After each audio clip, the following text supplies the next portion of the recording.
Everyone, and welcome to tonight's discussion. We are happy that you have joined us this evening. Thank you for being with us. My name is Eric Westbrook, and I am the Director for the Mayor's Office of Black Male Engagement, and I'm excited about tonight's discussion. Tonight's discussion is super important. We're talking about gender justice and the need for allies in that space. And I'm excited that our commission, the Mayor's Commission on African American Males, in partnership with Lutheran Settlement House, has come up with an awesome dialogue for us to engage in tonight around how men of color like myself and other Black men can learn to be allies in this space that is often sometimes difficult for us to find ourselves in. But I'm excited to find tips and ways that we can break out of the boxes and really find ourselves coming alongside our friends, our loved ones, our neighbors, and supporting this effort towards gender justice. Before I move on and introduce our facilitators for the evening, I will be remiss if I did not acknowledge first and foremost the director for the Mayor's Office of Public Engagement, Miss Romana Lee Akiyama. Romana, welcome. Could you share with us a little bit about the office and about tonight's aim and really how this plays into the work that you do as director of the Office of Public Engagement? Thank you so much, Eric. It's truly a pleasure to be here and be part of this conversation and supporting this conversation this evening. As Eric said, I'm Romana Lee Akiyama. I use she, her pronouns, and I'm the executive director of the Mayor's Office of Public Engagement. Our office serves as the bridge between community and the county administration, and particularly communities that have been systemically excluded from decision making. Oftentimes decisions are made on our behalf without us at the table. And so this office was created in order to change that dynamic around and truly provide accountability and accessibility for our government. I want to thank the Mayor's Commission on African American Males for leading this conversation tonight with Lutheran Settlement House and Office of Black Male Engagement. You know, tonight's conversation is incredibly important. We are at a critical juncture in our society. There's just been so much happening, many heavy things.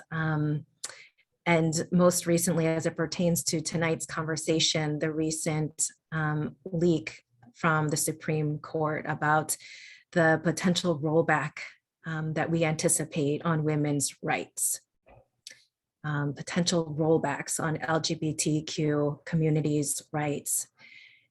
My hope for tonight is that we see ourselves as intrinsically connected as human beings and not see ourselves separate from one another. I think a lot of times we find ourselves in a we versus them or an us versus them mentality just by nature, and to really break that down and to be able to understand that we are actually, it's just we.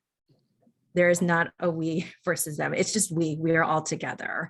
And that's what I'm hoping that tonight we can really get to some of these deeper conversations.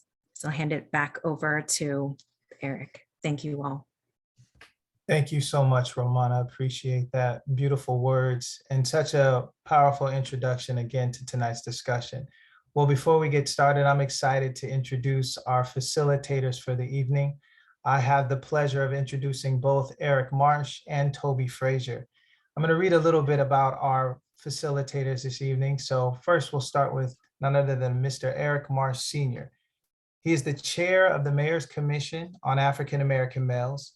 In addition to his role with MCAM, Eric is also the co-founder and executive director of the Fathering Circle, a 501c3 peer support organization that helps fathers improve their relationships with their children and parent partners. Eric has served as a workshop facilitator on healthy relationships, engaging men as active parents, healthy masculinity, mentoring, and much more. That is Eric Marsh. Our next facilitator this evening will be Toby Frazier.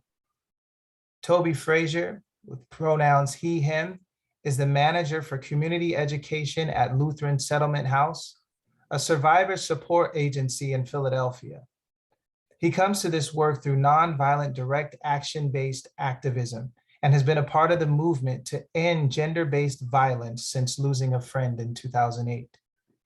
His work has ranged from doing workshops with youth about the roots of violence and social change to training professionals on concrete skills such as screening, safety planning, and supporting survivors to direct action trainings in mostly the environmental movement. Toby identifies as a cisgendered white man.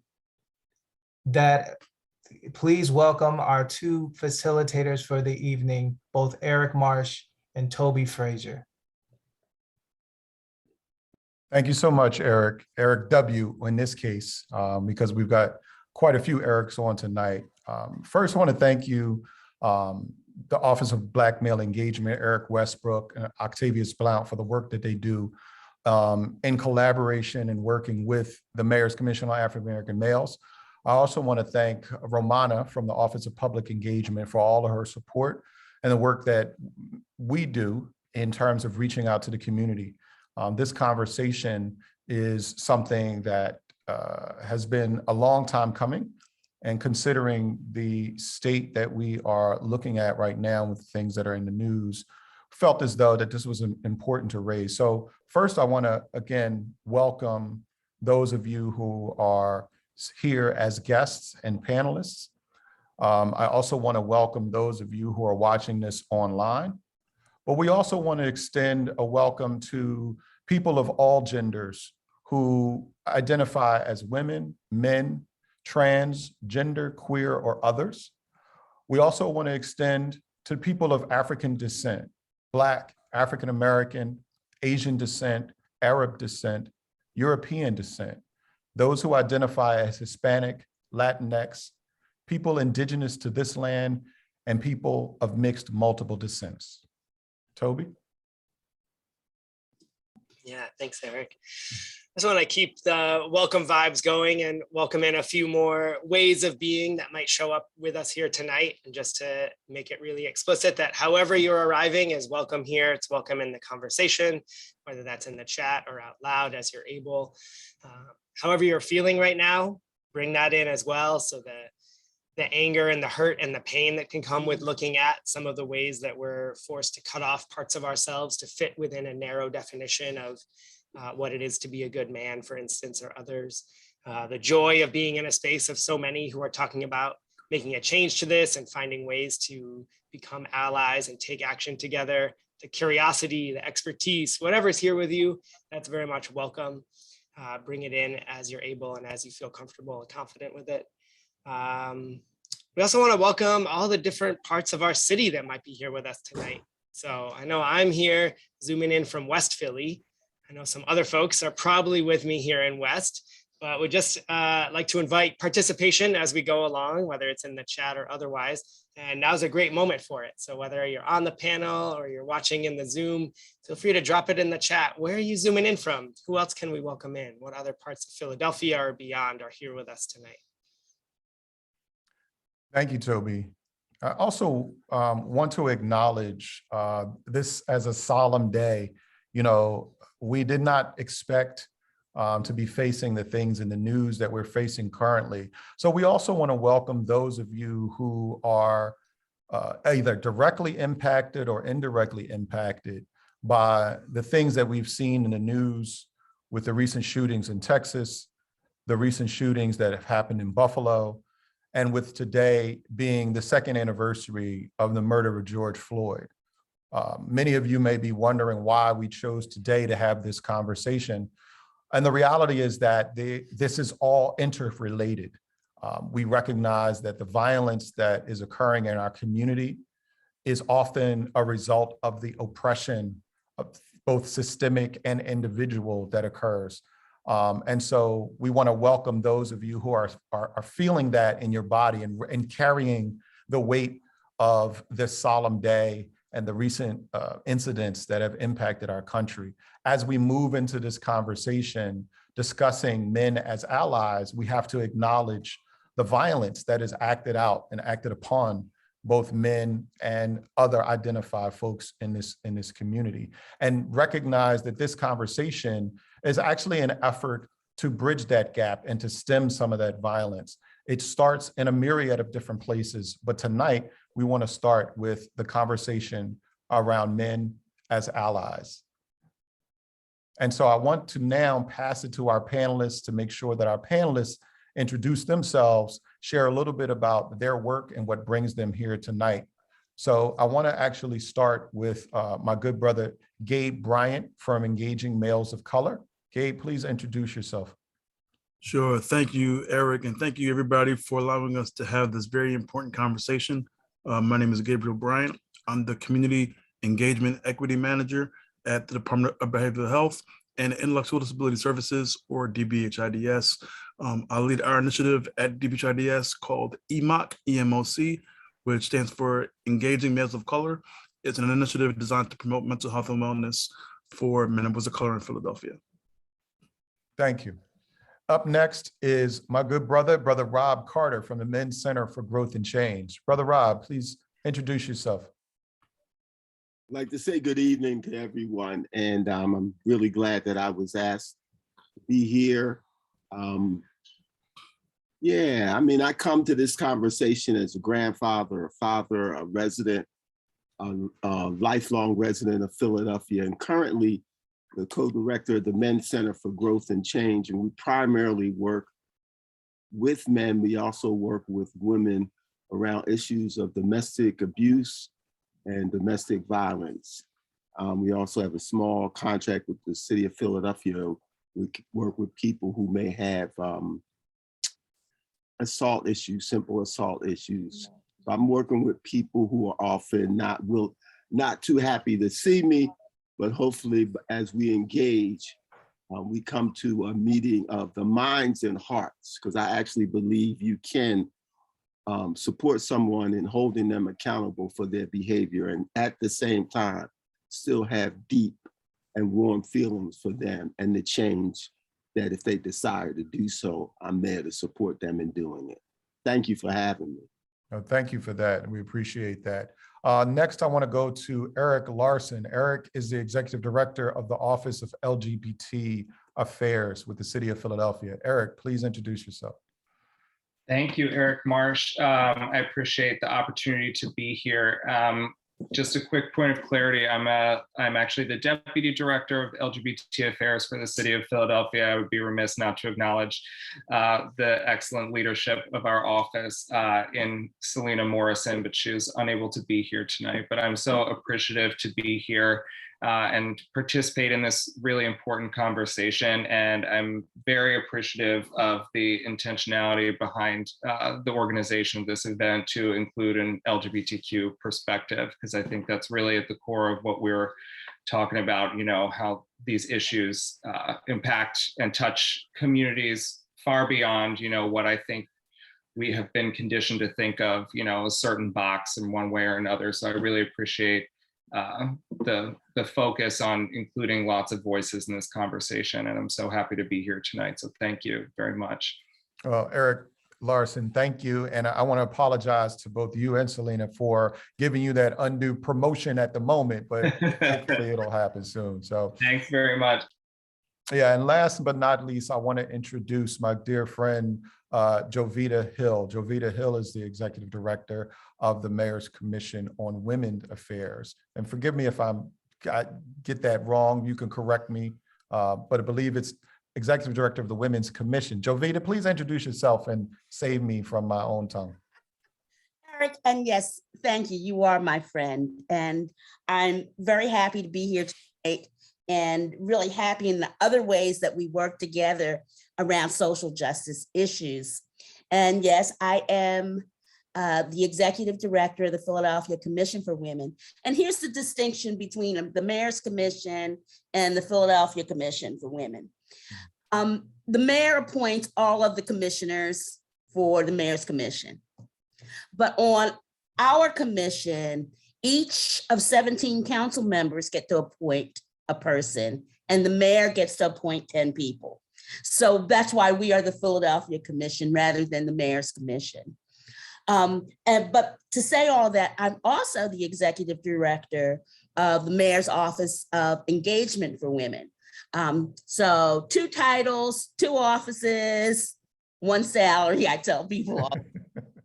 So the city is getting a big bang for their buck. Yes, they are. What I say. But our office has established as core advocacy priorities, pay equity, dignity for incarcerated women, enforcement of the Domestic Workers Bill of Rights, maternal mortality disparities, human trafficking awareness, sexual assault awareness, access to menstrual hygiene supplies for students, and for women impacted by the criminal justice system, like I said, as our core priorities. Excellent. Well, Jovita, thank you. Thank you for listing those priorities and for clarifying all the different hats that you wear and the work that you do for the city. And that actually is going to take me into what prompted this conversation. Many of you may be asking the question, why this conversation? Why now? And the reality is that this is a result of the convergence of several different things. As many of you know, the leaked draft of the Roe versus Wade decision that was released just within the past few weeks raised a lot of interest and concern across the country. But there's also conversations around men's roles in relation to sexual and reproductive health and women's rights over their bodies. And so that conversation came up. We also currently are in the month of May, which here in the city of Philadelphia, thanks to the Gender Justice Fund and Lutheran Settlement House, is identified as Mask Ally Month.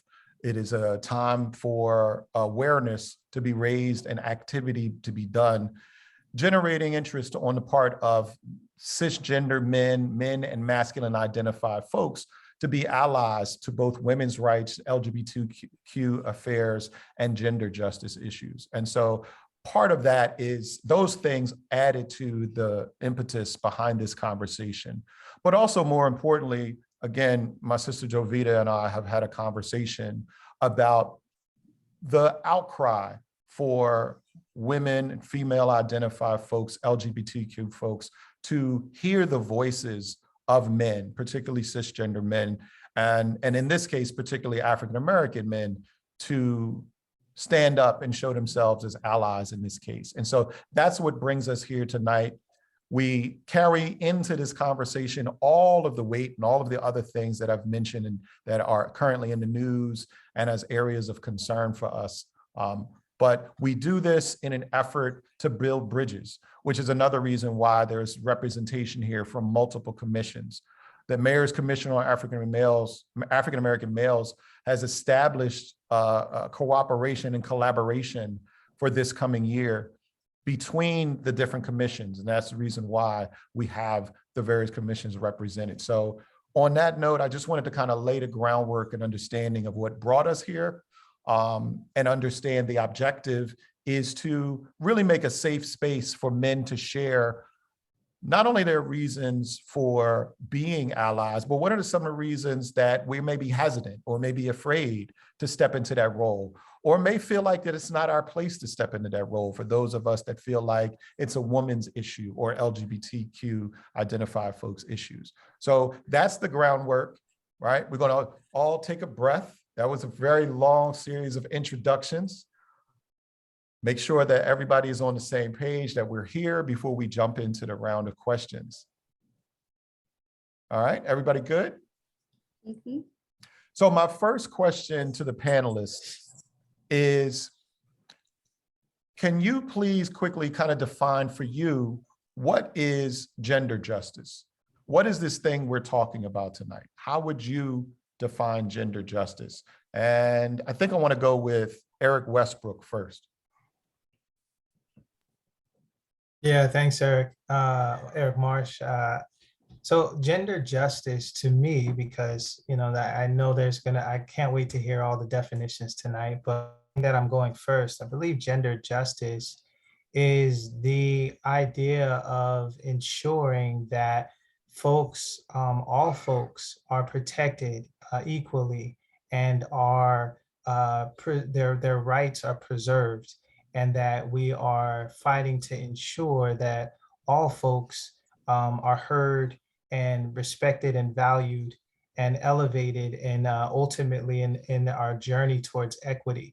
And so when I think of gender justice, I think of all folks being included in the fight for equity. Thank you. Thank you. Brother Rob, what's your definition of gender justice? What are we talking about here tonight? And why is it important? Well, well, it's very important. I think one of the reasons why it's very important is because oftentimes what we see under the banner of justice has a degree of asterisks besides it, meaning you can get justice, really good justice, if you got money. You can get justice, really good justice, if you're a white male. You can get justice, really good justice, if you don't look so dark. So for me, unlearning some of the oppressive forces that come under the banner of justice, especially the criminal justice system, for many, many years just being on this planet and in this country, I go back to my daycare center teaching days. And in my daycare center teaching days, when we were giving out snack time, everybody wanted the same amount. If you gave one kid one cookie, big more than the other, oh, Brother Rob, why? You had to be fair. You had to be just in how you dealt with the community of children that were in your care. So I'm going with, you have to be just, you have to be fair in how you deliver your services and how you exercise your authority, if you have some authority in caring for people who come to you for a service. So for me, a lot of it is about unlearning some of the stuff that we witness every day, that we tolerate, year after year, decade after decade. Thank you for that, Brother Rob. Gabe Bryant, tell us your definition of gender justice and why is it important? Sure. I think gender justice is assuring that regardless of gender, no one is having to deal with various issues or concerns of discrimination, of inequity, of persecution, in the various ways that oppressive systems can impact a person. That can be everything from the way that somebody exists in the workforce, how they show up in school, how they are able to show up in community and society, and also just the ways in which they live. I think that in many ways, gender justice allows for, the fullness of humanity, and for all of us to be able to say, look, regardless of how you identify, you deserve, these certain, rights to live and to thrive and to not be attacked or assaulted based on those realities. And so I think for me, it's an assurance, and it's also a fight that's, if we're being honest, unfortunately, has gone on for centuries. Thank you, Gabe. Appreciate that. Jovita, I'd love to hear from you. How do you define gender justice and why is it important? I define it as gender justice and racial justice are inextricably tied. You can't have one without the other. And part of that other equation is human rights. And we all deserve to have our human rights respected, and we deserve to have them. And so I look at gender justice and racial justice and intersectionality, all of those things equal rights, and we deserve our humanity. Thank you. All right, Eric Larson, tell us, you've heard the question. How do you define gender justice and why is it important? Thank you, Eric. I'll echo the sentiment of the other panelists. I think, we're all showing up to this space with our own unique identities and, all the various parts of ourselves. And I think that it's clear that this is an issue that, will impact all of us in one way or another throughout our lifetimes. I think, like Gabe Bryant was saying, this has been going on for a long time. I think it will continue to go on. I think part of what justice is that it's action-based. And I think it's forward-facing. We have to think about how this is going to be an ongoing fight, that the fight for true equity and equality for all of us and our whole total selves will never be complete. We're always going to be continuing to do this work. And so I think when I think of specifically the word justice, which is obviously very charged, we think about the future and the fight that will be ongoing beyond one individual Supreme Court decision or one individual, battle for rights. It's an ongoing fight that we have to participate in throughout our lifetime. So. Thank you for that. I think it's important for us to just be clear and get those definitions out so that we kind of understand, so that we're working from the same page, but also those folks who are watching are working from the same understanding what gender justice is. Toby, you have a question for the panel. Yeah, a question for the panel and for folks that are watching as well. I wanted to offer out, bring us through a little process in thinking about just what is this thing we call masculinity and what it means to be a man, and offer out this framework as one of the reasons why I feel, or we feel, like men do have a role to play. We do have a horse in the race of gender justice and equality and liberation in that way. So I wanted to just invite everyone on the call, everyone that can hear, to take a moment for yourself and just think about someone in your life that you learned the most about masculinity from. Could be a man, someone that you look up to, could be someone of any other gender who taught you, whether implicit or explicit, what makes a good man.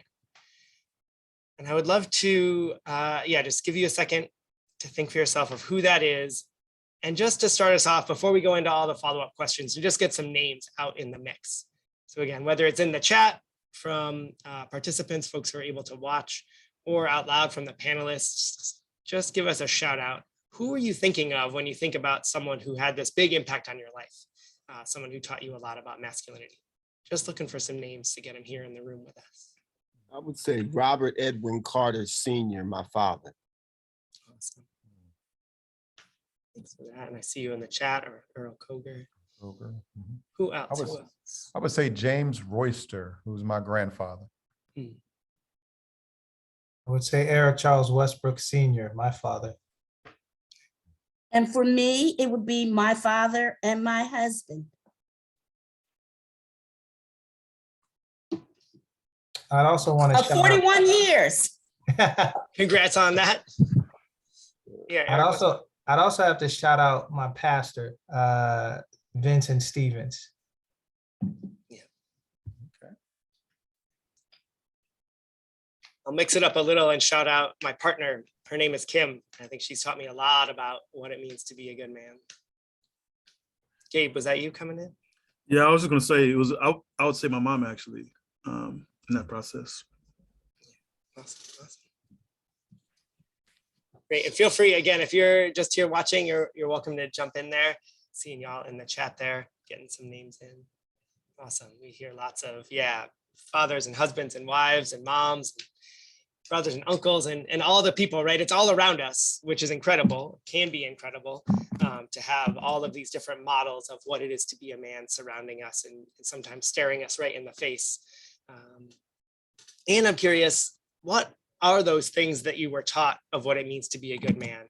And in particular, again, just looking for, like, in a word or two, what are some of those qualities that person embodied or imbued in you, or modeled so that you could pick it up, or even told you explicitly, this is what it means. So again, feel free to add them in the chat.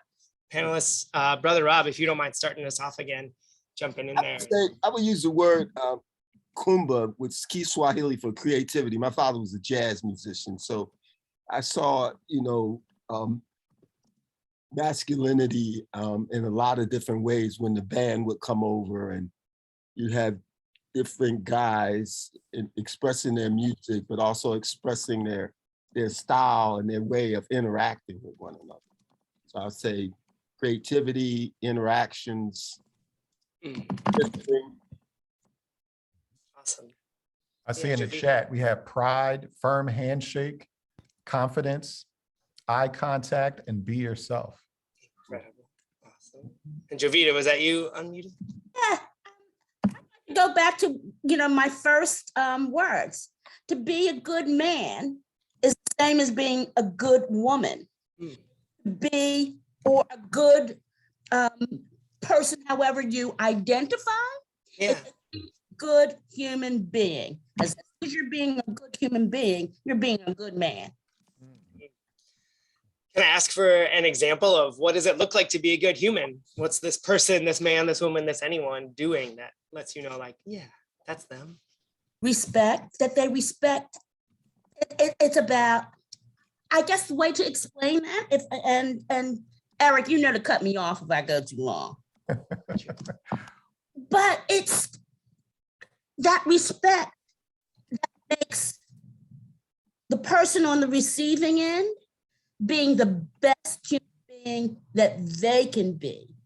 That mutual respect, saying, I'm going to uplift you and I'm not going to tear you down.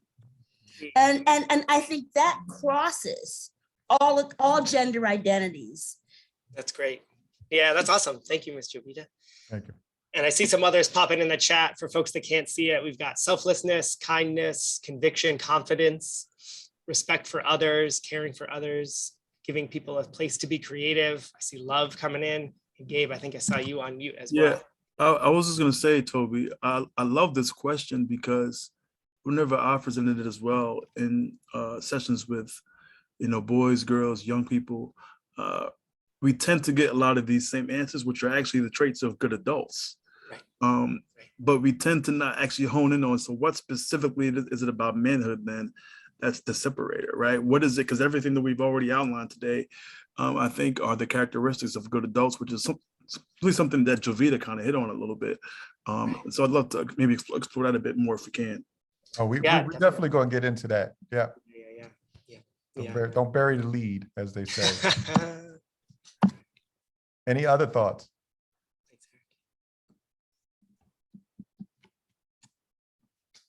Awesome. Let's stick with what we've got for now. And I had a couple thoughts beforehand and from past workshops, like you're saying, Gabe, from doing this in the past.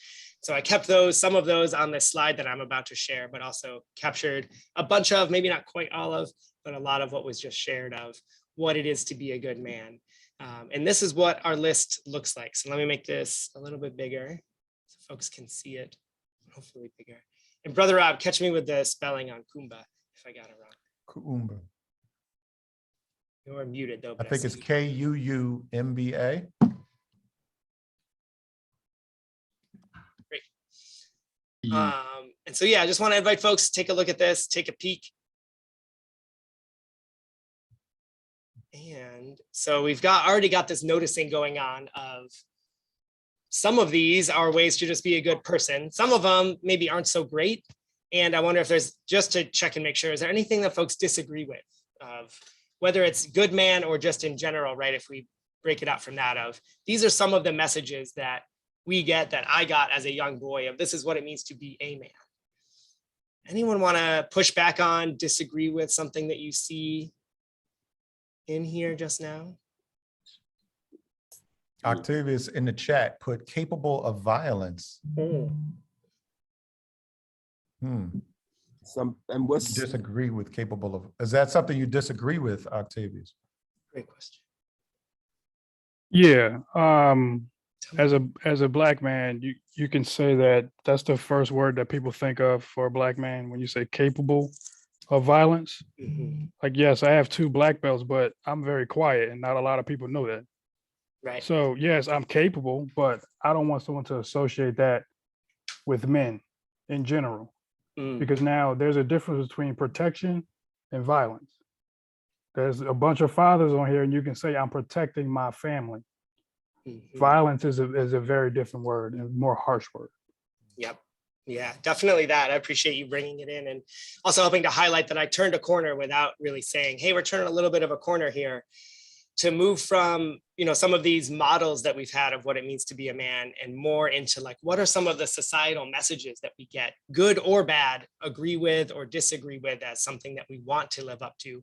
But what does it mean in our world here in Philly, here in the US, to be a man? And I would say, and I think maybe you're getting there as well, Octavius, that capable of violence is, unfortunately a part of what it means to be seen as a man in this world. Gabe, was that you coming in again? Yeah, I just wanted to just speak from the mental health and behavioral health space, which is the two that really resonate for me, was stoic and unemotional.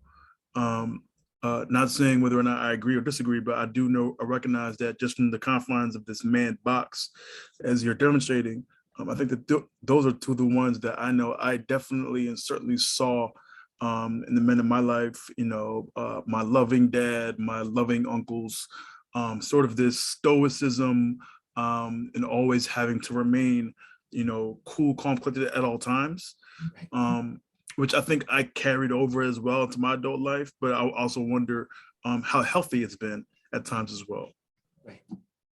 Right. Yeah. Thank you for adding that in. Brother Rob, are you trying to come in? Did I cut you off before? No, you didn't cut me off. I was just, there's a few words, it's like dominant, perverted. Is that perverted? Am I getting that right? That's, it's interesting. I'm looking at those words and they're just kind of like standing out. Even the word unemotional. Mm-hmm. I'm challenged. I think those are words that I'm challenged with in terms of associating them with men. Now, of course, I have met men who've had some very challenging life positions where they have stated that they don't show emotions well. They stated, I don't get all hyped up. Right. But so I'm just challenged seeing those. It's tough, right? Yeah, it's tough. I'm with you there with a lot of the challenge of this, right? And looking at, I think the question, the thought here is, how much of our own humanity, how much of ourselves do we have to cut off and push away from in order to fit inside of this box, this narrow definition of what it is to be a man? And I hear that in there. Yeah. And Eric W., were you jumping in as well? Yeah, thank you. A couple of them stuck out to me too, just like Brother Rob said. I think the idea fixes things. Never making mistakes. These words, when I look at them, even man, growing up, definitely gets lots of sex. I think just the idea of being this like flawless person that always fixes stuff, that makes sure things are always in order. You always got to have it together. You always got to be the one that's unmoved, and when everything's out of order, call me, I'll come check it out, I'll come make it right.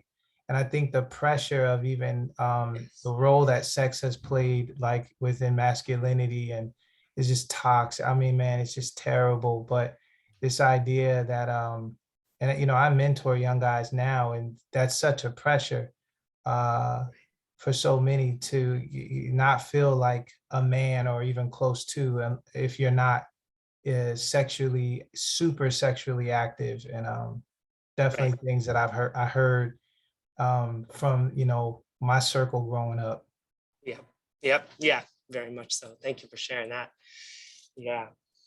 I just wanted to point out, right, that so some of these are bad, or they feel bad to look at or to think about how true they might be or how true they've been for us. And some of them are really great, right? Like, oh yeah, making good eye contact, or having pride, or being kind, respecting others. And so just want to support us to take a step away from either the man box is good or it's bad, or this is toxic masculinity and this over here is healthy masculinity. Because even in that way, we are just making a new box that says, well, this is how you have to be. To be a good man, you have to be only in this box over here that we just made that has only the good words up there. And that's still, just like all of y'all are saying, right? It's still just pressure to be one way all of the time. and I don't want to get too far ahead of ourselves, but we'll say, for me, a vision of gender justice is where, however, any of us who identify as men, that's what it is to be a man. It's not because we fit in this box or that box. And something that we know is that it's not just men, although in this current society, it is really just these two options that we're offered. And so there's plenty of violence and harm there.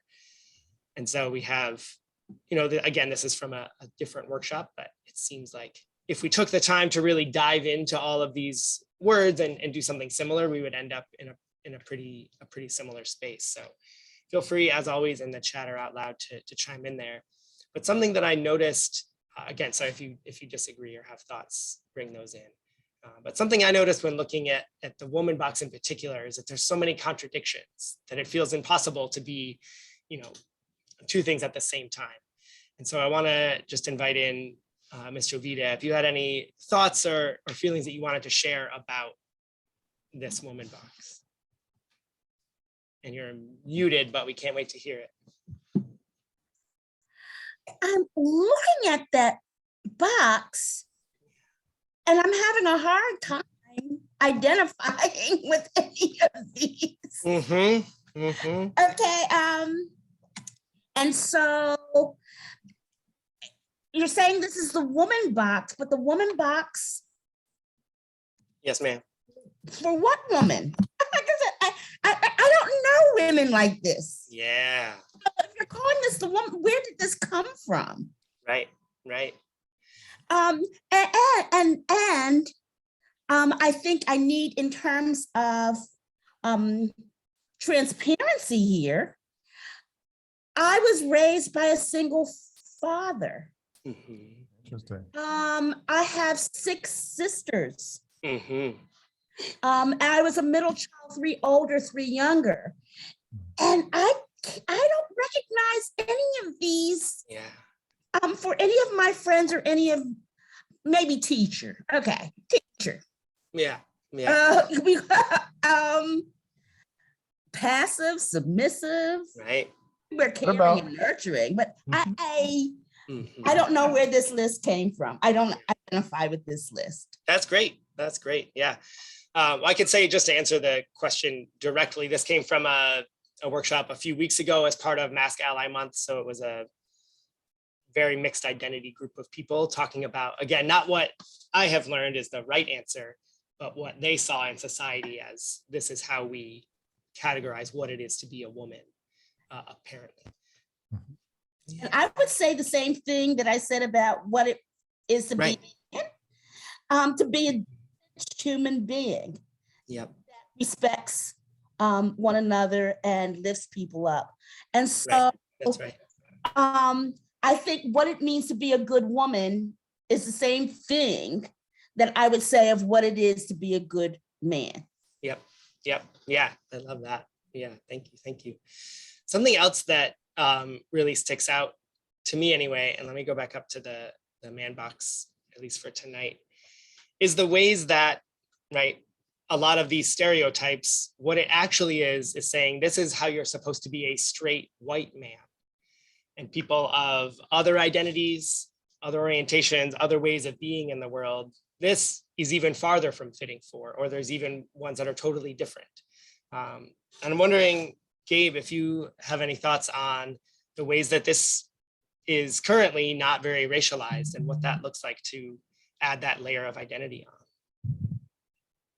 Yeah, I think that's a great question, Toby, because I think that certainly what happens is what can happen is that we'll look at, even notions of gender through a Eurocentric lens, or through a lens that only fits for mostly white communities. And I think in many ways, it doesn't perhaps allow for the lived experiences of people of other backgrounds, of other ethnicities, other nationalities, which oftentimes can bring different realities, right? If I'm speaking, for instance, through, or speaking to somebody who is Cambodian, a Cambodian man may look at this and see different ideals. Somebody who is an Indian man may see different ideas. Somebody who's coming from Nigeria or from Ghana may have different ideas, or it could be the same. But I think the reality is that it's important to look at how culture manifests in these sort of ideas of manhood, womanhood, masculinity. Because I think that those things certainly inform how people show up in the world. Yeah, thank you for that, Gabe. And Eric L., I similarly, right here, repping the LGBT committee or commission. Obviously, heterosexism is rife within a lot of the stereotypes of masculinity in this world. Anything that you want to add in about some of these stereotypes for what it is to be a gay man in this world? Yeah, I mean, I will say, I think even just in the way that we're framing kind of the image of this discussion as two boxes in this binary that, I think we're so used to interacting and seeing the world in, it's already sort of like speaking to an issue of gender justice, which is that, we have a very limited view, I think, as a society of, what gender is, and that, there's like pink and blue, or, this bathroom or that bathroom or locker room or what have you. There's so many ways in the world, whatever, this section of the clothing store or whatever, that you're shopping in or what have you. The world is not really inherently set up to be affirming to people who may fall outside of kind of that binary existence. And I think that is just another example of, the countless ways that injustices in gender, identity show up in our society, being forced to choose or close parts of yourself off to feel accepted or to participate in society in a certain way. There's so many things that are not accessible to people because they don't identify one way or another. And I think even just presenting gender as a binary, with M/F is part of that problem. So I appreciate the question, the opportunity to speak to that a little bit. Yeah. One of the big pieces of violence is, exactly that, being forced to pick between these two options, or not even being presented with a choice of which of these two boxes might you fit in, but being forced in there. And that's so right on the systems level, and it comes down to the individual in that same way. And another piece that I get curious about with things like this, way that so many of us as men have been forced into a box, whether it's exactly this one or something a little different based on culture and identity, is what some of those consequences are for stepping outside of that box. And Eric Westbrook, I wonder if you have any thoughts that you could kick us off on this convo with, of what are some of those consequences if you take a step outside of, the stereotypes you've been raised with of what it means to be a man. Yeah, I think that's really good. I know for some of the consequences that have, personally, but I also think just overall, I think they're they're not all, sure, there can be some difficult consequences for sure, like negative, right? Like in terms of folks losing friends, losing community, losing support. But I also think too that for me, it allowed me to take some time to discover, what do I believe is good? Like, I think we started off talking about what is a good man, or what is a good person. And so defining for myself and learn, like, what is good? What is true? What do I believe? And not just what has been kind of forced on me, but what do I believe? And I think leaving that box allows you to think a more less like you think you should, and more like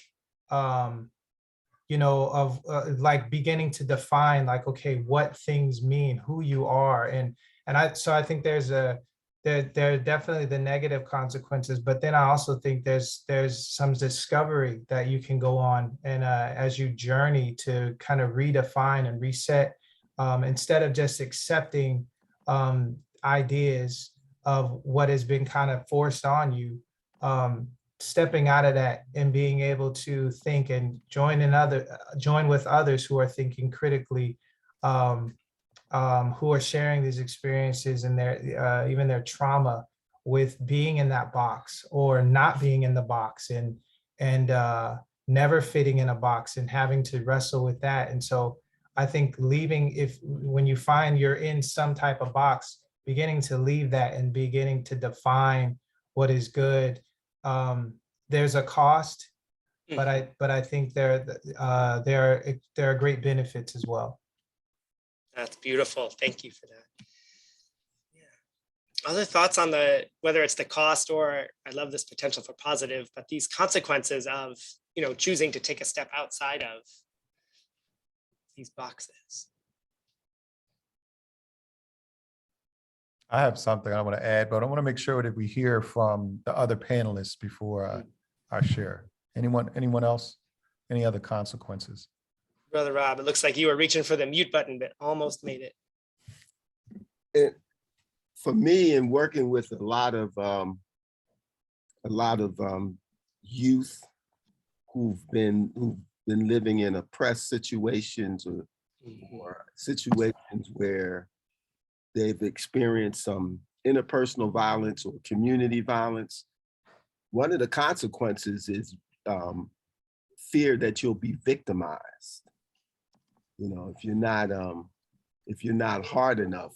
This one young guy described it as, I got to put my armor on when I go out the door, like I put on my coat. And I said, say more. I said, well, it's like, you don't want to look soft. You don't want to be smiling at people. You don't want to be skipping. I said, skipping? He said, no, you don't want to be skipping. You don't want to be smiling. You want to look like you don't want to be messed with, because you don't want to be messed with. Right. So that's a lot to carry around. In fact, I was talking to a group of young people, the 7th graders, and I said, I noticed in the playground when y'all was out, everybody had a white t-shirt. Do y'all have to wear a white t-shirt? No. I said, suppose I knew somebody that wanted to come in, he was male and he had a pink t-shirt on. They said he would eventually make him wear a white t-shirt. I said, it's just a t-shirt. I said, yeah, well, we don't want him with a pink t-shirt on in the schoolyard. Like, Right. damn. Yeah, just a color. So it's that, curve shirt. it can be that basic sometimes. Right. Mhm. Right. Yeah. And Yeah. basic and toxic at the same time. Right. Yeah. I added on this list, I'm hoping lots of folks can see over here on the right-hand side of that slide, this consequences for stepping out. And I put fear of violence and that constant vigilance that you brought up, Brother Rob, but I would add just like actual violence. It's not a baseless fear that men or people socialized into the man box have of, oh, if I step out, it's not just, who knows what might happen, but there's actual real physical violence that does happen for stepping outside of that. And a lot of that violence is homophobic.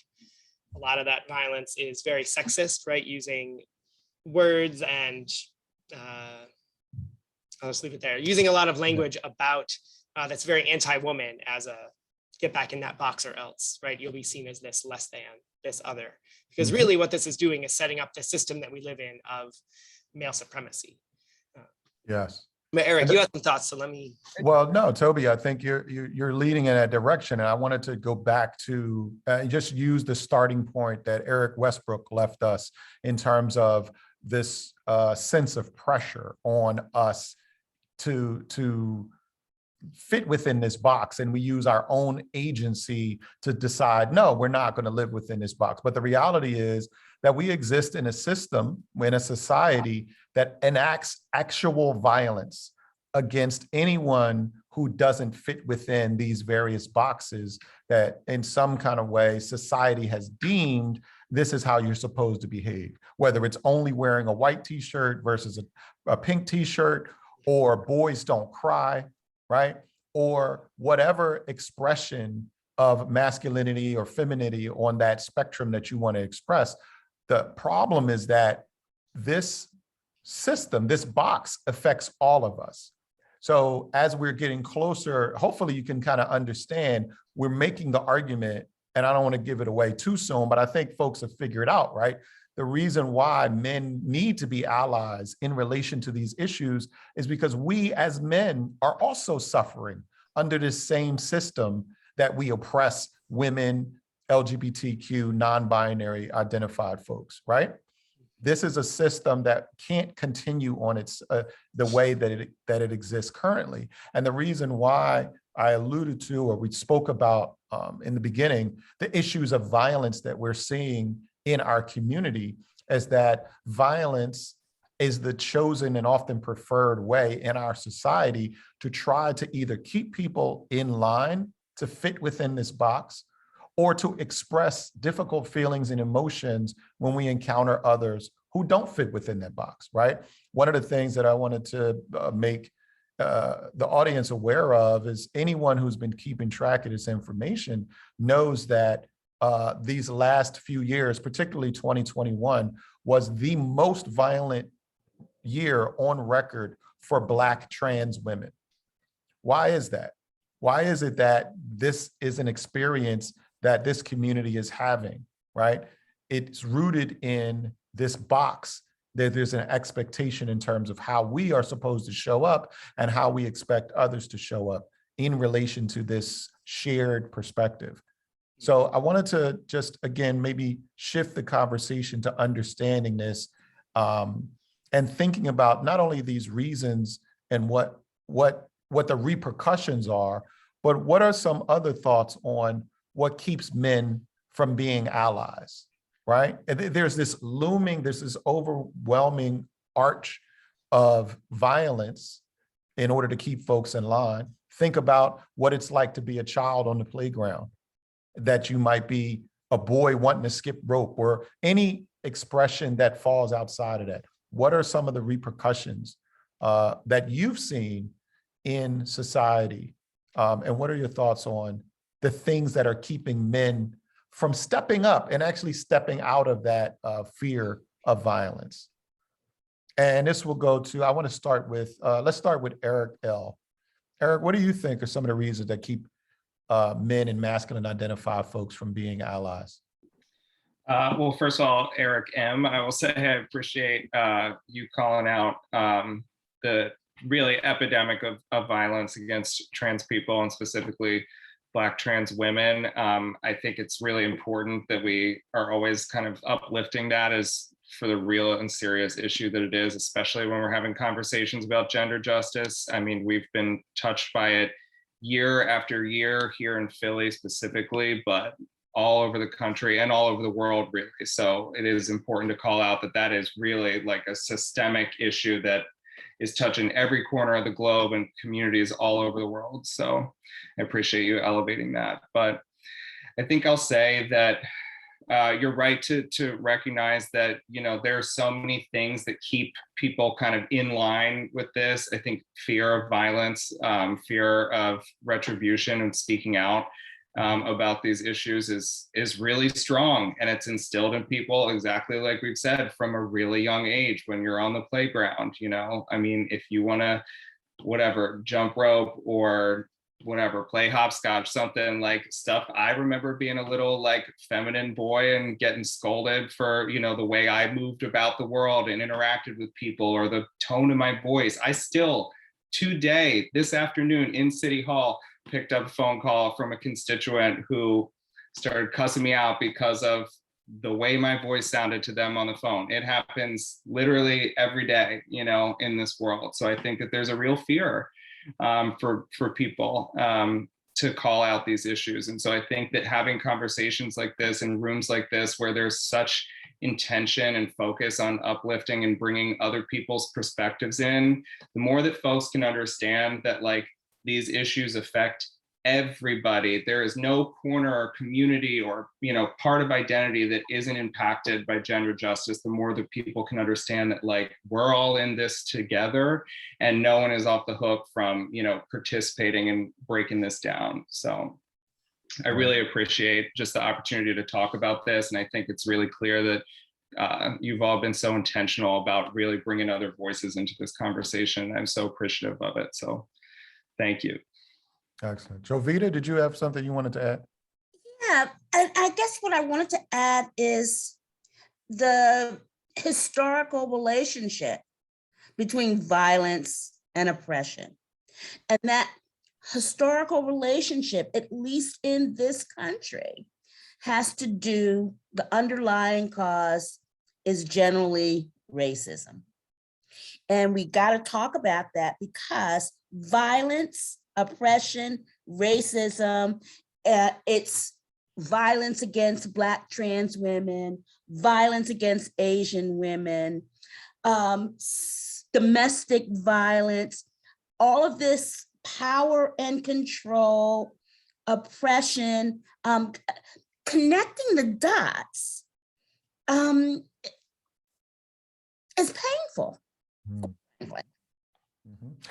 Yeah. And just real quick, I want to add to what you shared, Jovita. When you talk about a historical context, violence is the first form of oppression in human society, right? I mean, depending on what your perspective is, you can go through a biblical route or a historical route. But when you talk about one person and or group of people oppressing another person, that's the most base level. I guess how we move forward, I think the elephant in the room probably, and the question for which we probably cannot adequately address is, what do we do about it? Damn it. What the hell do we do about it? Well, we're getting Know there. that. We're getting there. Hopefully we've got some smart folks here, and what we hope to leave you with is what to do about it. But let's continue. I know Toby, if you wanted to move on to the next portion. Yeah. Let's keep this party going. I think, right, all of this talk of the violence that comes from taking a stand, from stepping outside of that box, always has me thinking, wanting to get really clear on, well, then is it worth it?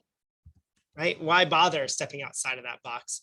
And I'm wondering, Jovita, if you had thoughts on that as well, of, is it worth it for men in this case to take a step outside of that box and join into movements like this? I hate to sound like a broken record, but once again, it's recognizing the humanity in all of us. Once you respect the humanity in all of us, there's no need to have the weapon of power. Violence is a weapon of power. And so why would you use this weapon if you are a human being that respects someone else's humanity? Love that. Love that. Good question. Brother Rob. That's a powerful statement.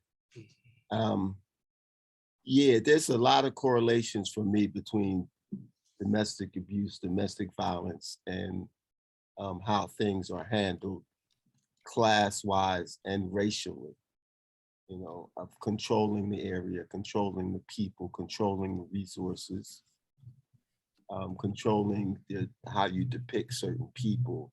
Violence works in a culture where you don't want to allow ideas to flourish, because we can go back and forth and have debates about ideas, but when you get tired, you shut it off. That's why I'm so concerned about a lot of things being pushed back. Roe versus Wade, critical race theory, even though the way things are being painted, it's not critical race theory.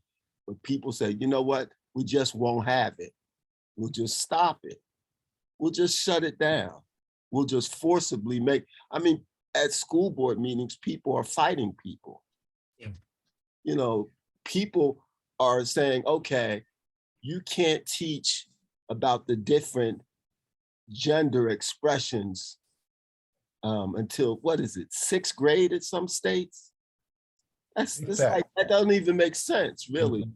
But if you want to close things down, if you don't want the idea out there, you stop it. You're just going to stop that idea. No, you can't think that. You can't go that way. And it's really old.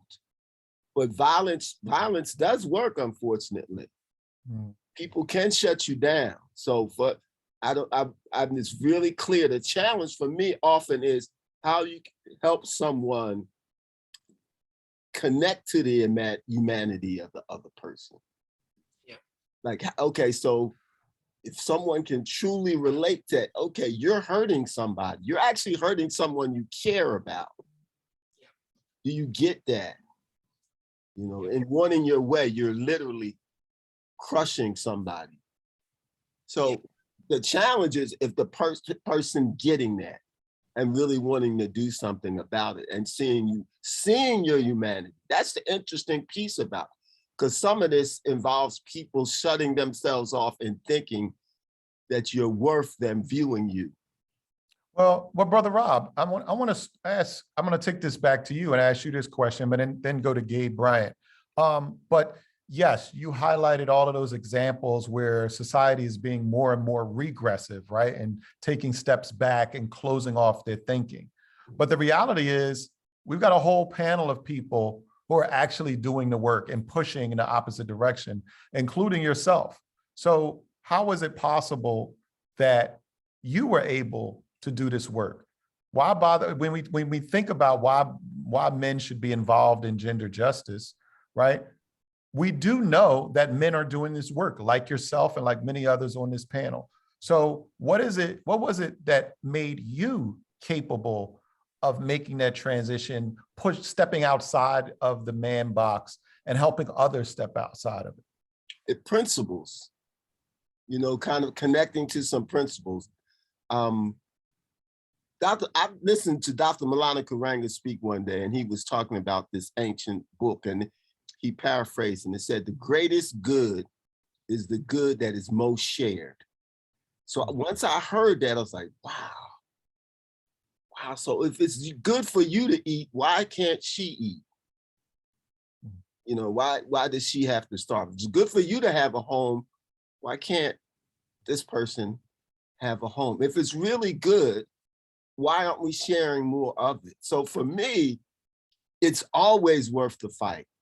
It's always worth the fight because I believe we could do so much better than how we're living with one another. It's just a deep belief that we got way more going on than how we're doing this thing. It's a real deep belief, like, yo, all the great minds, this the best we got? No, it can't be. This can't be the best we got. It's not. And I think a lot of us know that. That's the driving force. We know this isn't the best we got as a human family. It's not. So that's what I'm always gonna fight. Maybe fight's not the word, but always push that people be treated with dignity and treated right. Y'all ain't got to fight now. No, that's the way we got to be. And this is the where we want to lead people to, right? To understand that you can't acquiesce. We talked about the fears, we talked about the repercussions. And Brother Gabe, right? We just spent quite a while breaking down all the different ways that we chop ourselves up and chop each other up to fit into these boxes, right? We talked about the consequences that we often face, including violence and in many cases, death for not fitting inside the box. And yet we still have brothers like yourself, Brother Rob, and others on this call who choose to step up and be allies. What is it that drives you? How is it that you are able to step outside of what society is trying to force you into and continue this work as an ally? It's a great question because it forces me to reflect upon the many women who are in my life, have been in my life, close friends, close confidants, people who have been open enough, right, to share their thoughts, feelings, and perspectives with me over time. And along with the stories of my three amazing sisters, certainly my mom and stepmom, I've just picked up a lot of game, man. And if I could be totally honest too in this space, I think one of the things I learned best was to never at any moment think that I knew enough. In other words, no matter how much Patricia Hill Collins I've read, no matter how much Bell Hooks I've read, and I've read a lot, no matter how many speeches I've gone to, no matter how many panels like this I've participated in, misogyny shows itself in a myriad of ways. And the reality is, no matter how much I fight against it, and I will use the other word fight in this case, Brother Rob, the reality is that I still know the ways in which men are conditioned on this planet, and particularly in the US context. I know how men are conditioned. I know what conversations are happening in the barbershop, right? I know what conversations are happening, on the train ride if I'm going in for a commute. And so the question then becomes, what am I willing to do at that point, at those different points, to interrupt or to disrupt those spaces, to interject, those positive affirmations about what it means to be a woman in this world. And I think that's part of part of the work, is recognizing how much I actually don't know and always being open to learn more and hear more and really taking each day to process, okay, what am I doing better today that I didn't do yesterday? But I think it all goes back to what Brother Rob said as far as values and principles and sort of having those as your foundation piece, but then being able to build more and hear more. I'll close with this. I remember being in the conversation about supporting folks who were LGBTQ+.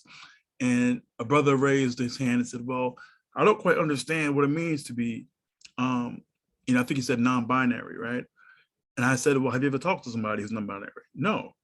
Okay, you might want to have a conversation, right? Like, in other words, it starts with having conversations that might be delicate. It starts with reading and research, which might be uncomfortable, but embracing that sense of discomfort so that we can all get to a better place.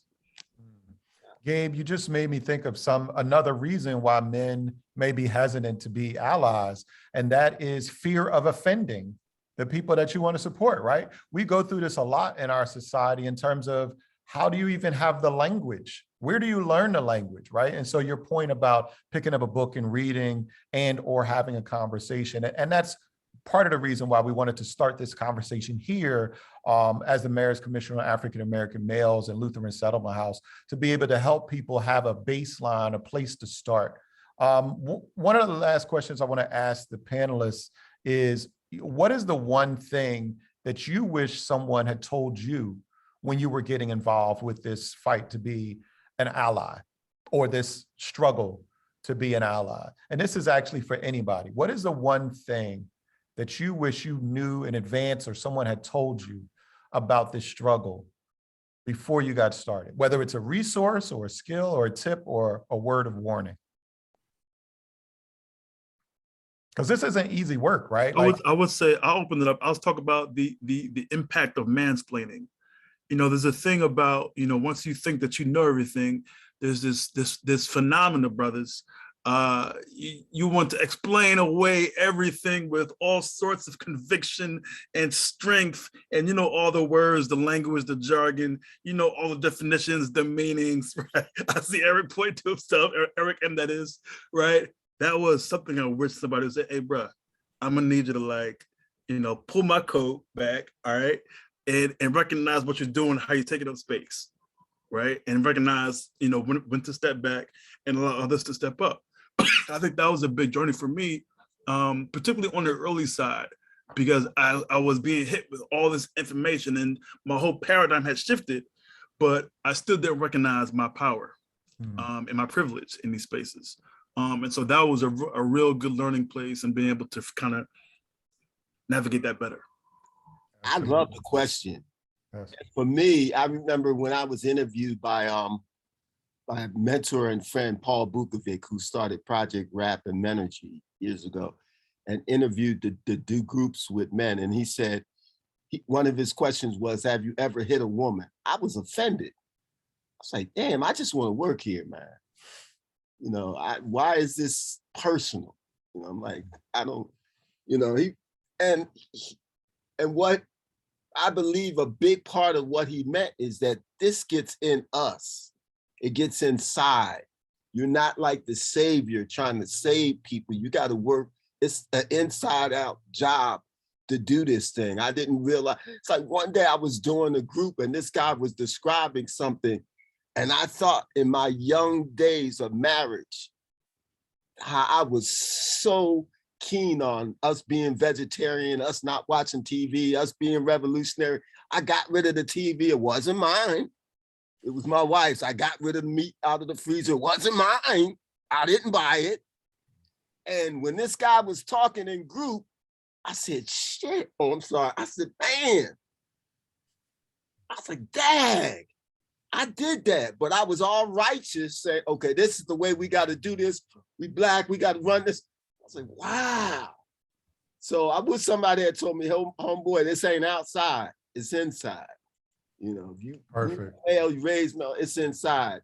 That's the begin with that work. So, Perfect. I learned some things the hard way. Perfect. Eric W., I want to go to you. E-Dub. Tell us something, as you're on this process, on this journey, as you're experiencing these conversations and being in these spaces, What's one thing that you wish you had knew earlier or someone had told you when you were first getting started on this path of learning to be an ally? It's kind of simple, but just shut up. Listen, just allow yourself to listen. I think I had to learn that as I progressed, and I'm still learning that. But it's, yeah, just being willing to listen and then being able to walk in that tension, right? Because I think, and I don't know, but I think even coming out of boxes and things like this, it doesn't mean, and I don't want to paint this picture like it's, skipping through the tulips. It doesn't mean you agree with everything and you're going to agree with everybody. I heard somebody say earlier about principles, and I think, as a Black man, we're not a monolith, and I get that. And we have different values and beliefs and ideas, and so there's a tension you got to be willing to walk in that space, and a lot of that is listening. Especially if you're talking about allyship, or it's at least finding where we do agree, where we can build. And I think it's so easy for where we don't agree and where we disagree to kind of stop us at this place. And the masculine, or really false masculine idea, is that, well, we're just going to be here and that's it. And that always leads to violence. And but learning how to walk in that tension and listen, and seeing that listening doesn't mean you're weak, or that you're compromising, or that it doesn't mean any of that. It means that you're dignifying someone else's experience in life, and you're valuing that. And it's so important that we do that. And so I think that's what I want to share. Thank you. Yeah, thank you. Eric L. or Javita, anything that you want to add to that in terms of real quick, just in terms of like. No, I think what Eric said, it's listening, hearing, valuing, respecting. I think, and find out those to whom you want to be allies with. Find out how they want you to stand up and disrupt. You don't do it on your own. The people that you value, that you want to be allies with, you find out, okay, you tell me, what is it that you need for me to do to stand up and support you? You said a word there. I'm really, I think, never mind. I'm gonna behave, but I'm gonna share that with Will Smith next time I see him. Eric L., is there something that you want to add to that? I know I'm wrong. Sorry. If not. Well, I always appreciate hearing from Jovita, her profound thoughts. And I think that's really, how can I top that? How can I follow that? I think she's absolutely right. You gotta follow the lead of the leaders in the groups and the communities that you're trying to help, because you're not doing anybody any favors if there's a way to mansplain allyship, right? Like coming in here thinking you know the answers and you know the best way to show up for somebody else. No, you don't. Listen to the other people, the boots on the ground that are doing the work and that have been doing the work for a long time. And so to that end, I will not take up any more space in this conversation, but I appreciate so much the opportunity to be here. So thank you. No problem. Toby? Yeah, I want to keep us pushing into some resources, some next steps. And I want to maybe put you on the spot, Eric Marsh. What's the thing you wish you had heard or you would say to little Eric about getting involved? Oh, wow. Oh, see, why you gotta throw the kids in there? Or little Eric that's inside of you. No, oh, okay. All right. That's the way to clean it up. No, honestly, I've already, I'm an open book. And so that mansplaining thing and thinking that you know everything, or knowing how to show up as an ally for another group without getting their input, I think all of those things land for me. And it really is important, right? Because as men, I do think this, and forgive me for stereotyping, but we're kind of already talking about how we're all put into boxes. And so one of the ways that I've been put into a box is that aggressiveness, even when I'm an ally, right? And so being able to tone all of that back and be able to exhibit more of those caring, nurturing feelings, those characteristics, to be able to hear and to take in, and to put yourself in a position as a student and to learn from others. So for me, it's really about being able to humble myself and to pull my ego back enough to be able for my ears to be open and my heart to be open to hear how people want me to show up for them. Incredible. Awesome. Thanks for all those tips, everyone. Thanks, Eric Marsh, jumping in on the spot, offering one more. Let me get into our screen share joys. We had a resource that we made over at Lutheran Settlement House for folks who are interested in talking to other men about toxic masculinity and what that is. And I'll just give a quick breeze through, and then it'll come hopefully in an email later, and we can also put the link to how to access it in the chat. Oh, beautiful. So you're going to send this out to us, my brother? Yes, sir. Thank Yes, sir. you. Yes, sir. Yeah. The real quick and dirty on this front side is to think about, you can understand it quick by thinking of a habit that you've changed for yourself, right? Biting your nails, exercising more, whatever, literally any change you've ever made for yourself, and how there were times when you didn't think it was a problem, and then you started to notice it, and then you started to think, what could I do? And then you actually did something, and then you tried to keep that change going. It's the same thing about talking to people who are, maybe still stuck inside of that gender box and saying, this is the way that it's supposed to be, right? All of us here on the call tonight, we really struggle to be like, I don't like that. It shouldn't be like that. And that's true. And some folks are still there. So it's about meeting people where they're at. So when they're still in there, what can we get up to? When they start to realize, oh, this is an issue, right? We change our tactic a little bit. When they start to really try to make a change, again, what are we up to with them then? And then how are we in it for the long haul? How do we build this new world together? Find that joy, find those connections. And then on the backside here, we got y'all on some thoughts about literal words and phrases to use to interrupt that everyday sexism, to catch someone before they're sucked into those men's rights, that incel, the involuntary celibate world, where feeling so entitled to women's bodies that they're willing to enact violence to get it. How to connect with people before that, how to invite folks into community. And the real important, I think, thing that Eric Marsh, you were just sharing around feelings and being emotionally intelligent, some thoughts on how to do that.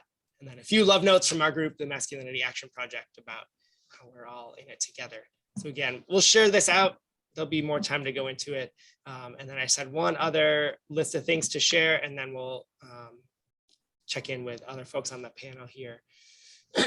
Pardon me. So there are so many things, so much learning that we can all do. So again, these will come out to you all who are witnessing, articles and books to read. We already heard some shout outs for some of these authors tonight, some cool podcasts and videos and other groups and ways to take action. That guide that we just looked at is right here at this bit.ly link. But just to give that quick shout out, and then let me just check in with y'all on the panel. Is there anything that you all want to add in of, here's an event that we have coming up, or a resource that's important, and whether put it in the chat or say it out loud, and we'll make sure to get it into these resources before they get sent out to folks who registered tonight. But anyone on the panel have something you want to add in there? I want to add Lutheran Settlement House social program, formerly known as the Masculinity Action Project. I actually had the pleasure of being part of the initial cohort for MAP. And it was transformational, really eye-opening, and really brought in, as something that Toby had on one of those other slides, created a community of men who were already active in different aspects of their community on different topics, but they decided to recognize the work of male activists in the city, or masculine presenting activists, right? And then bring them in to understand how you can use those resources and skills to be able to serve as an ally on these issues of women's rights, LGBTQ, and gender justice. So shout out to Lutheran Settlement House MAP social program. Hey, thank you, Eric. I didn't even pay him that much for that, so appreciate you. Anyone else with resources or websites or books? One of the things, if it's okay, Toby, Please. after this, I'm part of a project. It's a national project. It's called Black Women Unerased, and it's a whole series of podcasts. Amazing. To send you the link Please. to those podcasts. I'm on the editorial committee and the steering committee for those podcasts. And then a link, and it's a YouTube link of a video that we've been featuring on our Facebook page with Alyssa Milano giving the history of Roe v. Wade. And it's excellent. It's only 13 minutes and 52 seconds. But I think when we look at, again, when we're looking at this as a, not just a woman's rights issue, but a human rights issue, Yep. And all of the other rights that are entangled with taking away that right, I think that this audience may find it beneficial. That's incredible. Wow. Thank you for sharing that. I'm very excited to learn more. What else? Other just last shout out for resources, books? Yeah, Gabe. Yeah, I'm looking at my books, my millions of books that I got scattered here. But one book that comes up to mind that I've revisited often is Feminism is for Everybody, Yeah. which is by Bell Hooks. Really great read, and it's a short read. Sorry you can't see it because of my background, but it's a really good read. Sort of breaks down a lot of concepts and also has a great, which I prefer, which is like the ideas and concepts. And then I think another book that people, I think, particularly those who are interested in just overall gender justice work and stuff and work that doesn't get discussed enough. This is a book called Push Out, which is a great book. It's on the criminalization of Black girls in schools. We talk a lot about what's going on with our boys, but not often about with our girls. And so this is written by the great Monique Morris. And so it's a really great book that I learned a lot of, and it's pushing the agenda on supports and resources for girls in our schools who are suffering under the same situations and other situations when it comes to punishment and punitive measures as girls across the country. So yeah, those are just two ideas for books as well. Amazing. Amazing. And also, FYI, there's also a documentary for Push Out. There was a screening here. It's a great one too. Yes, excellent. Anyone else? Brother Rob, I know you've got. See you thinking. I think there's a tremendous, I'm going to give a shout out to the Men's Center for Growth and Change, who were still doing good work, working with men who want to bring more peace within their relationships. And I think that that's important for me to say out loud. In addition, this is what happens when you getting close to where I am in seniorship. I'll be 70 on Monday. So, but it's a lot of books. Wow. Happy early birthday. Sorry to interrupt. Thank you. It's a lot of, and just Black books I'm thinking about.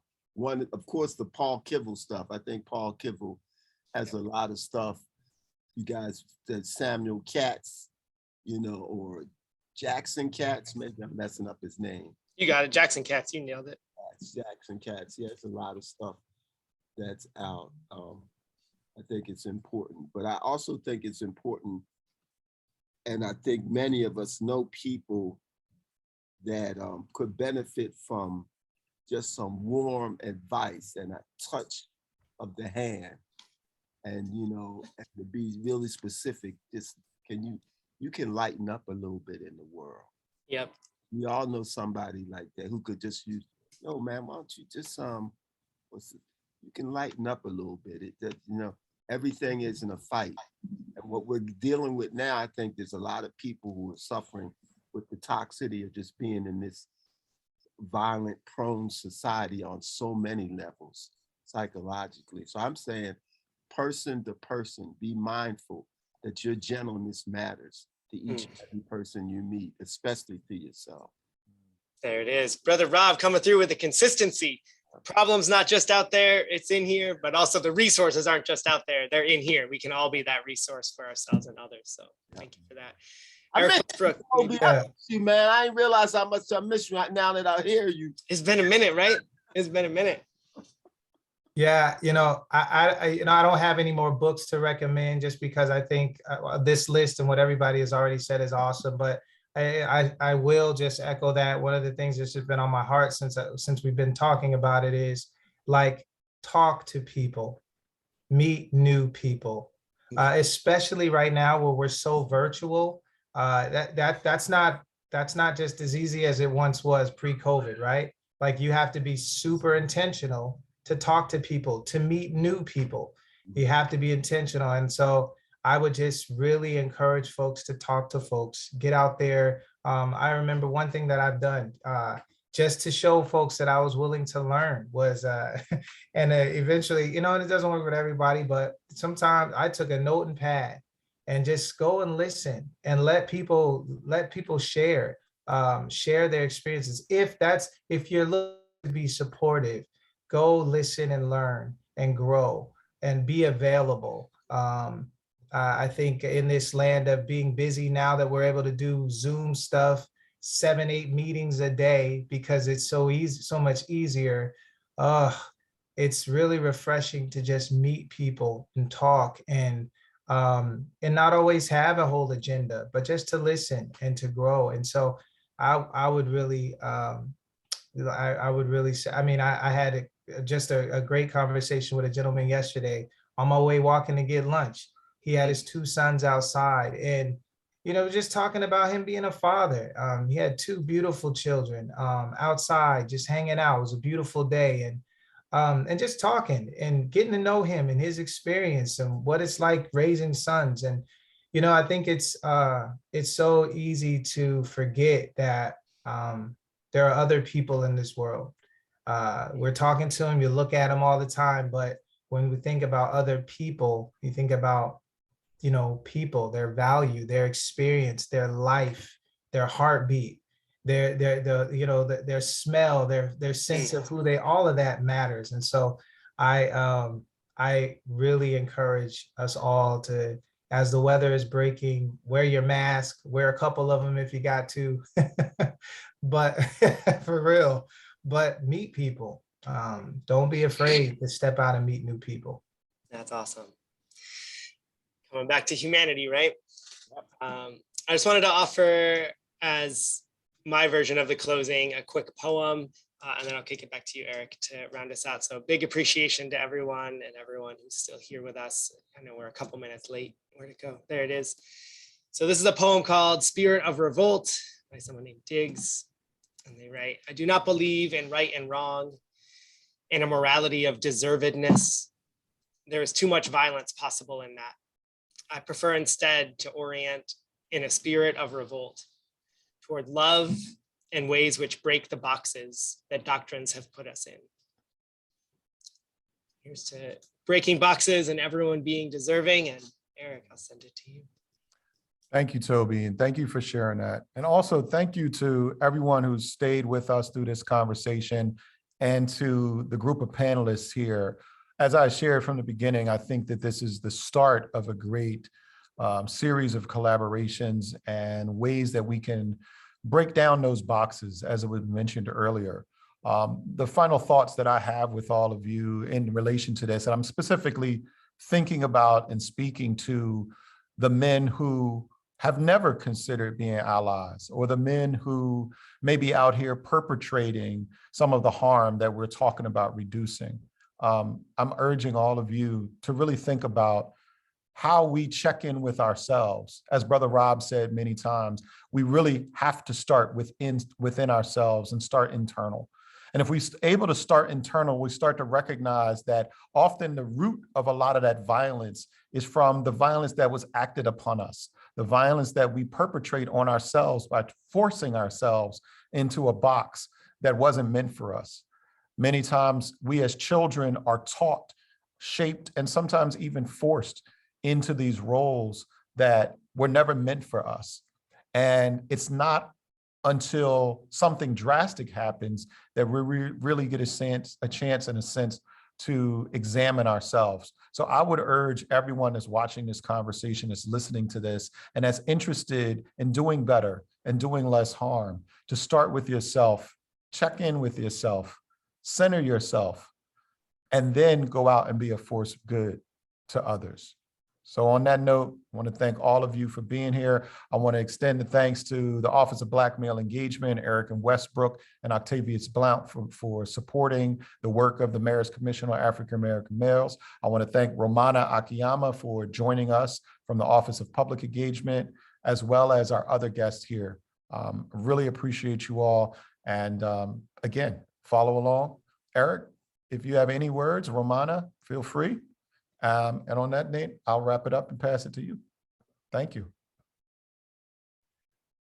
Well, thank you all for joining us again tonight. We hope you had a wonderful time. We thank all of our panelists. We thank our facilitators for the evening, and we hope you have a good rest of your evening. Romana, is there anything else you'd like to share? I want to thank everyone for making the time for this conversation, really important conversation. And Eric Marsh, I think you said exactly what I would have wanted to say, which is to start with taking care of yourself and figuring out what love for yourself means, and that will radiate to those around you, to be able to see the humanity in those around you. So thanks, everyone. Thank you, Romana. Thank you, Toby. Thank you, Eric. Thank you, Jovita, Gabriel, Eric, Brother Rob, Octavius, Saptarshi, and everyone that was on tonight. You will have a wonderful evening, and we'll see you next time. Thank you. Thank you. Thank you. You guys have a great night. Miss you, Gabriel Bryant. I love seeing you. I don't get to see enough of you. Yes, sir. Yes, sir. And happy birthday, Brother Rob. Hey, Yeah. happy birthday. So much. Man, I'm feeling good about it.